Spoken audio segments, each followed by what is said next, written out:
जयपुर में आयोजित किए जा रहे 3 दिवसीय पुलिस महानिदेशक और महानिरीक्षक सम्मेलन का दूसरा दिन था। इस मौके पर प्रधानमंत्री नरेंद्र मोदी, गृह मंत्री अमित शाह और राष्ट्रीय सुरक्षा सलाहकार अजीत डोभाल मौजूद रहे।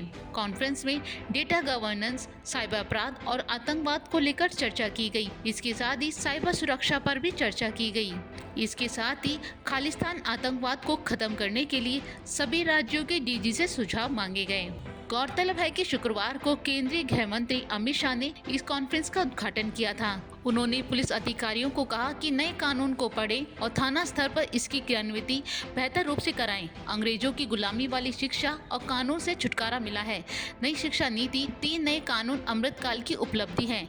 उद्घाटन सत्र में केंद्रीय आईबी के अधिकारियों को मेडल भी दिए गए। इसके साथ ही देश के 3 शीर्ष थानों को ट्रॉफी दी गई। 3 दिवसीय इस कॉन्फ्रेंस में पुलिस महानिदेशकों और पुलिस महानिरीक्षकों के साथ साथ केंद्रीय पुलिस संगठनों के प्रमुख व्यक्तिगत रूप से भाग ले रहे हैं। इसके अलावा देश के कई बड़े साइबर एक्सपर्ट और साइबर टीमें भी भाग ले रही हैं।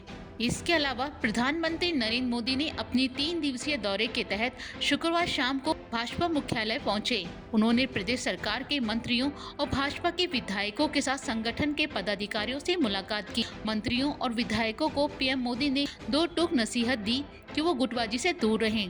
पार्टी से बड़ा कोई नहीं है। ऐसे में किसी भी नेता की न तो जी हुजूरी करनी है और न ही किसी के खिलाफ बयानबाजी करनी है। पीएम मोदी ने कहा कि जनता ने बहुत भरोसा करके पार्टी को सत्ता सौंपी है। इस भरोसे पर खरा उतरना है। भ्रष्टाचार से दूर रहने की नसीहत देने के साथ ही पूरी ईमानदारी और पारदर्शिता के साथ काम करने के निर्देश भी दिए।